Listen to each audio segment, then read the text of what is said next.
ए very good evening dear students. जैसे कि कल नाम अभिक्रियाओं में आपको हेलोफॉर्म अभिक्रिया बताई थी और उसमें क्लोरोफॉर्म के निर्माण की 3 विधियां बताई थी, एथिल अल्कोहल से, एसीटल्डिहाइड से और एसीटोन से। आज उसी क्रम में आगे बढ़ते हैं और कभी कभार नाम अभिक्रियाओं में क्या होता है जब और कैसे प्राप्त करोगे में 2 बातें पूछ ली जाती है। कैसे प्राप्त करोगे एथिल अल्कोहल और विरंजक चूर्ण से क्लोरोफॉर्म और एसीटोन विरंजक चूर्ण से क्लोरोफॉर्म। जल्दी जल्दी उन्हें बता देते हैं। देखिए आप, विरंजक चूर्ण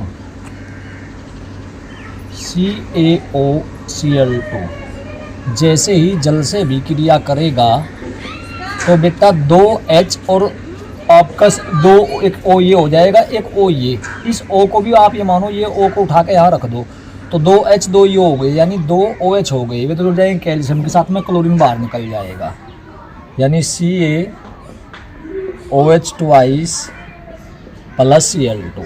अब ये Cl2 क्या करेगा, वही कल जैसे कल किया था आपने हेलोफॉर्म अभिक्रिया, अगर आपने देखी ना हो तो पिछले वीडियो में दी गई है। तो क्लोरीन और जल से रिएक्शन होगी, 2HCl बनेगी और बनेगा नेसेंट ऑक्सीजन यानी नवजात ऑक्सीजन। अब ये नवजात ऑक्सीजन एथिल अल्कोहल का ऑक्सीकरण करेगा, CH3CH2OH प्लस नेसेंट ऑक्सीजन। बीच में से H2O निकल जाएगा, CH3CH में O जुड़ जाएगा, CH3CHO प्लस H2O। अब ये CH3CHO जो बना जैसे कल हुआ था, क्लोरीन से रिएक्शन इसकी होगी प्लस 3Cl2, यहाँ से 3H 3Cl के द्वारा सब्सटीट्यूट यानी प्रतिस्थापित कर दिए जाएंगे और बनेगा CCl3CHO प्लस 3HCl। अब कल हमने बनाया था एथिल अल्कोहल क्लोरीन और NaOH की रिएक्शन से। आज हम बना रहे हैं एथिल अल्कोहल और विरंजक चूर्ण की क्रिया से। तो विरंजक चूर्ण ने जो शुरुआत में COH ट्वाइस दिया था, कैल्शियम हाइड्रोक्साइड CaOH ट्वाइस, वही यहाँ पे यूज होगा और प्लस क्लोरोल जो बना CCl3CHO, एक मोलिक्यूल और ले लेंगे इसका।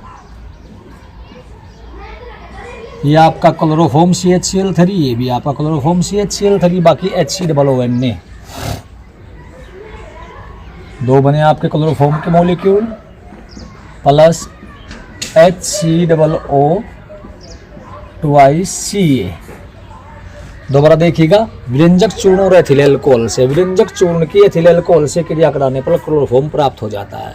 कैसे? विरंजक चूर्ण होता है CaOCl2, जल से क्रिया करेगा, ये O यहाँ से निकल जाएगा और यहाँ पे आके H2O में जुड़ के 2OH बना देगा, दोनों OH जुड़ जाएंगे, यहाँ पे Cl2 अलग निकल जाएगा। ये भी कह सकते हो आप कि Cl2 अलग निकल जाएगा और ये H2O CaO में जुड़ेगा तो CaOH ट्वाइस बन जाएगा। क्लोरीन निकल गया आपका। क्लोरीन अब वाटर से रिएक्ट करेगा, 2HCl बनाएगा, nascent oxygen. Nascent oxygen ethyl alcohol का ऑक्सीकरण करेगी, H2O बाहर निकलेगा, CH में O जुड़ जाएगा, CHO CH3CHO एसीटल्डिहाइड बना, क्लोरीन से रिएक्शन होगी, यहाँ से 3OH हट जाएंगे और CCl3CHO क्लोरोल बन जाएगा प्लस 3HCl। क्लोरोल की अभिक्रिया शुरुआत में जो कैल्शियम हाइड्रोक्साइड बना COH ट्वाइस, उससे होगी। कैल्शियम हाइड्रोक्साइड का एक मोलिक्यूल होगा और क्लोरोल के 2 होंगे आपके, ऊपर CHCl3, ये भी CHCl3, बाकी HCOO twice Ca calcium formate. तो यह है विरंजक चूर्ण और एथिल अल्कोहल की क्रिया से क्लोरोफॉर्म का निर्माण। अब बात कर लेते हैं विरंजक चूर्ण और एसीटोन की क्रिया से एथिल अल्कोहल का निर्माण।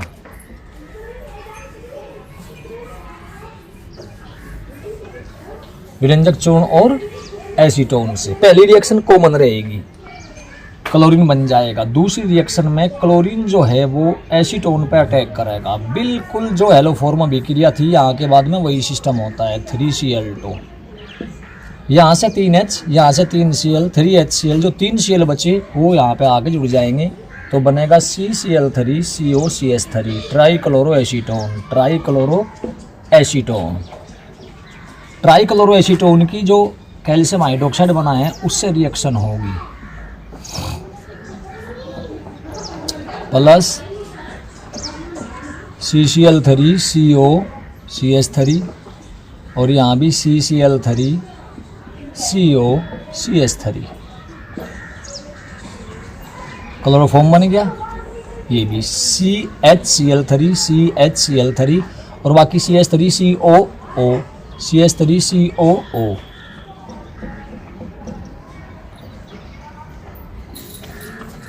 ये क्लोरोफॉर्म बन गया, ये क्लोरोफॉर्म बन गया। CH3COO, यानी कि 2 क्लोरोफॉर्म 2CHCl3 और plus calcium acetate CH3COO twice Ca।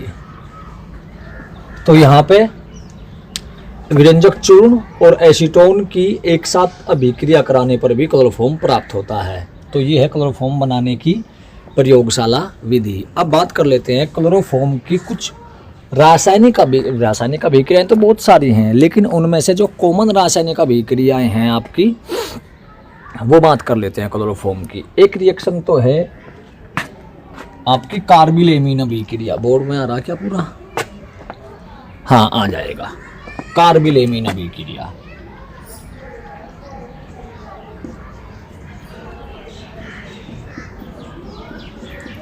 कार्बिलेमीन अभिक्रिया। देखिए, प्राथमिक एमीन जैसे कि आपका CH3NH2 की क्लोरोफॉर्म और एल्कोहलिक KOH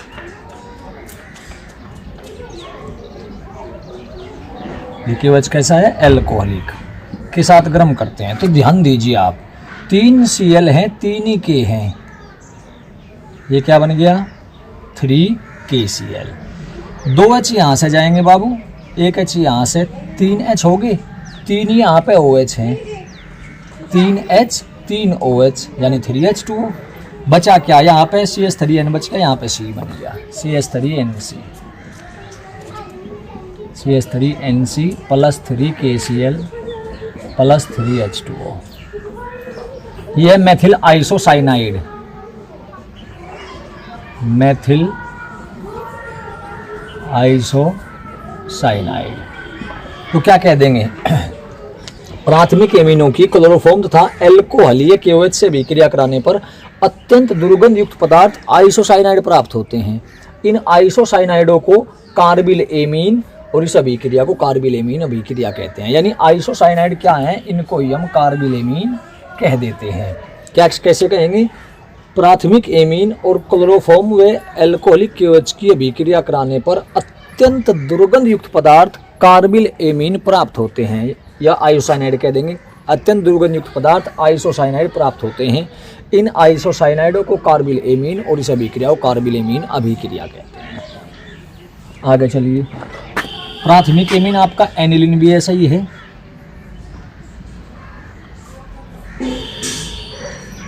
एक सेकंड, पूरा आ रहा क्या? हाँ, आ जाएगी। NH2 ये मेथिलेमीन है, ये मेथिल आइसोसाइनाइड है। Aniline plus CHCl3 plus 3KOH कैसा? एल्कोहलिक। वही 3K 3Cl 3KCl 2H ये 1H ये 3H और 3OH 3H2O N में जुड़ जाएगा CNC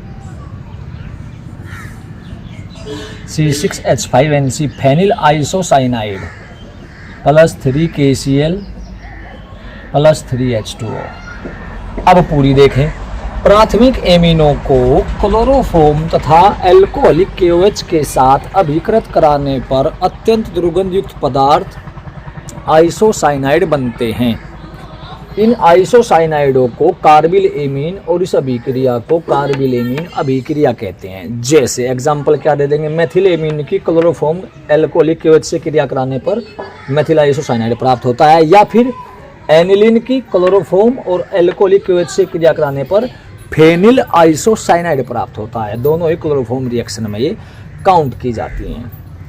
चलिए, तो ये क्लोरोफॉर्म रिएक्शन होगी। अच्छा, इंग्लिश मीडियम वाले अगर मान लिए हैं तो क्या कह देंगे? Primary amines react with chloroform and alcoholic KOH produce an unpleasant product called isocyanide that is also known as carbylamine, so this reaction is named as carbylamine reaction. चलिए आगे बढ़ते हैं। तो ये आपकी कार्बिलेमीन अभिक्रिया हो गई। प्राथमिक एमीन देंगे आपके, मेथिलेमीन है आपका क्या नाम, एनिलीन है, एथिलेमीन है, तो प्राइमरी एमीन्स देंगे। इसके बाद में एक क्लोरोफॉर्म की रिएक्शन आती है आपकी,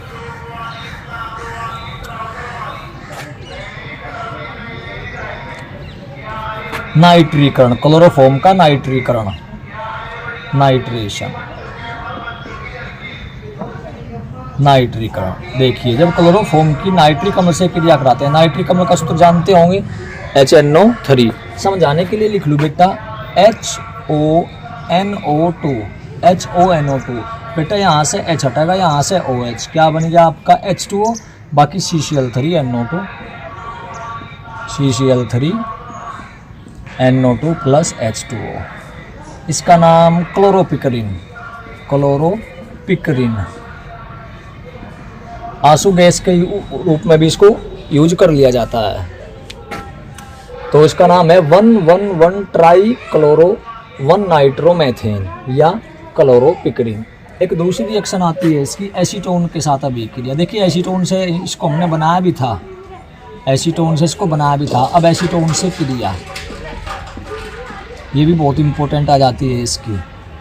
एसीटोन का फॉर्मूला होता है बच्चों CH3COCH3, या बेटा इसको ऐसे भी लिख लेते हैं CH3COOCH3, या फिर क्योंकि CO पे ही, CO के कार्बन पे ही 2 मेथिल ग्रुप है तो ऐसे भी लिख सकते हैं भाई CH3 यहाँ लिख दिया, CH3 यहाँ लिख दिया, COO प्लस CHCl3 क्लोरोफॉर्म हो गया। ये H निकलेगा और O के साथ में जुड़ जाएगा, बन गया OH। OH एक संयोजकता पे रह गया, बाकी CCl3 दूसरी संयोजकता पे जुड़ जाएगा, यानी CH3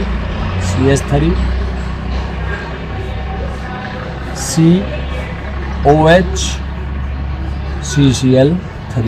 इसका नाम है आपका क्लोरीटोन। दवाई के रूप में इसका प्रयोग किया जाता है। एसीटोन और क्लोरोफॉर्म की अभिक्रिया से ये प्राप्त होता है। एसीटोन की क्लोरोफॉर्म से रिएक्शन कराने पर योगात्मक उत्पाद क्लोरीटोन प्राप्त होता है।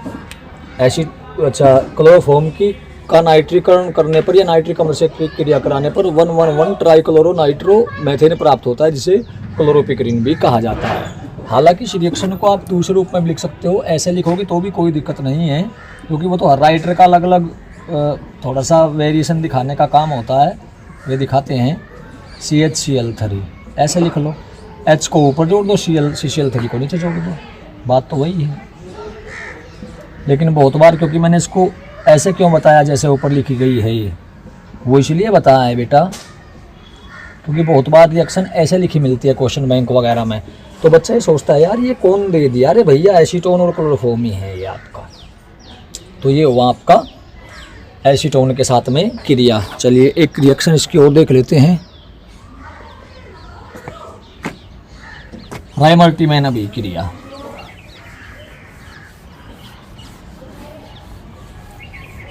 राइमल्टीमैन अभिक्रिया, रीमर भी कह देते हैं, राइमल्टीमन रिएक्शन। पहले रिएक्शन देख लीजिएगा। राइमल्टीमैन रिएक्शन क्लोरोफॉर्म और फिनोल मिलकर के देते हैं, ये आपका फिनोल हुआ, plus CHCl3 plus KOH, detail में बताऊंगा, एक्वस। होगा क्या, देखिए एक K यहाँ से एक Cl को हटाएगा, एक K और एक Cl, क्या निकलेगा KCl।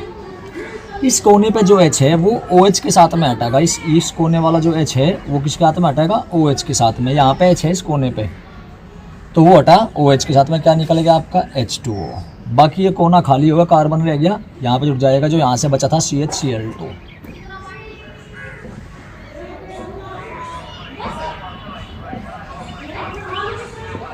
OH CHCl2। अब इसकी फिर से 2 KOH से रिएक्शन कराएंगे, 2 K 2 Cl को हटा लेंगे, 2 KCl निकल जाएगा और एक ही कार्बन पे 2 OH आ जाएंगे।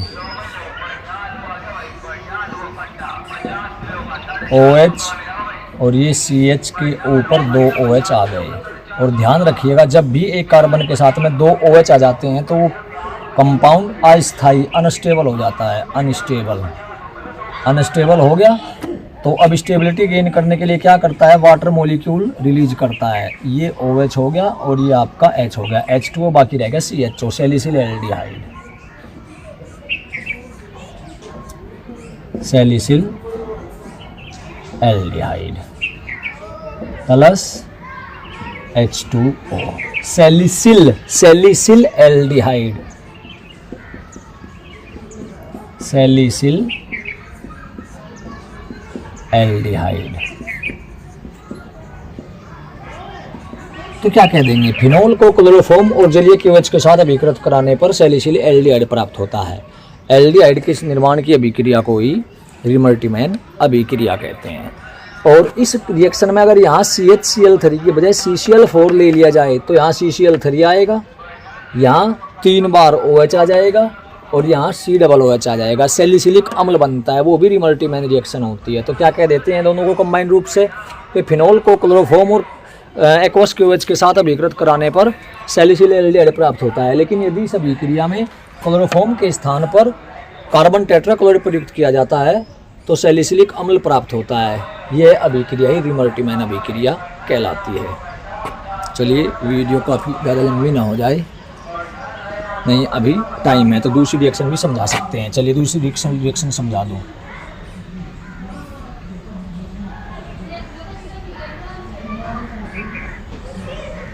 ये हुआ phenol plus chloroform plus KOH, एक K एक Cl, एक K एक Cl, यहाँ से H हटेगा, सॉरी CCl4 लिया ना, सॉरी CCl4, यहाँ से एक Cl हटेगा, एक K KCl बन गया, यहाँ से H हट के OH में H2O CCl3 इसमें जुड़ जाएगा।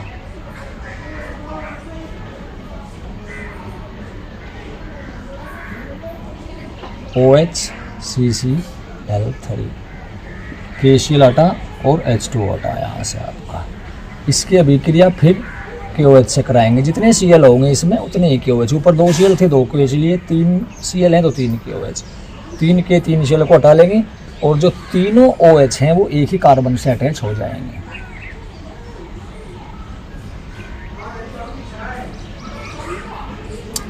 तो OH और यहाँ आ गया OH। आपको बताया था कि एक कार्बन पे अगर एक से ज़्यादा OH हो जाते हैं तो क्या हो, अस्थाई अनस्टेबल। स्टेबिलिटी कैसे लेगा ये, बस जल का त्याग देगा, त्याग दो, ये H ले लो, ये OH ले लो, तो COOH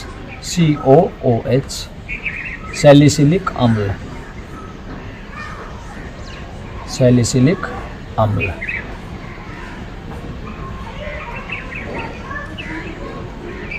प्लस H2O सैलिसिलिक अम्ल।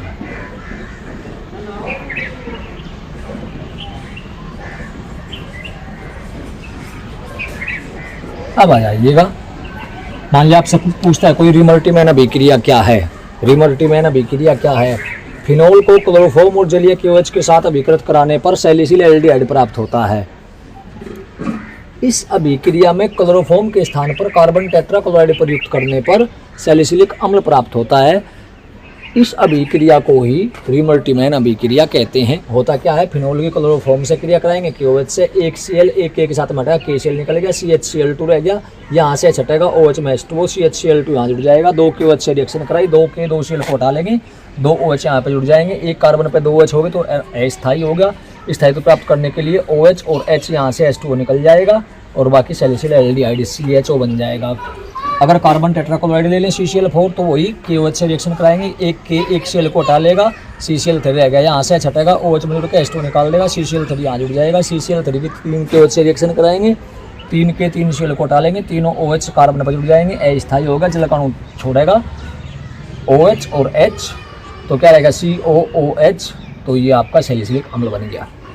तो ये थी क्लोरोफॉर्म की कुछ आवश्यक नाम अभिक्रियाएं। जो कि काफ़ी इम्पोर्टेंस रखती हैं। आशा करता हूँ कि ये वीडियो आपको पसंद आया होगा। अगर वीडियो पसंद आया हो तो वीडियो को लाइक और शेयर करना न भूलिए। जय हिंद, जय भारत।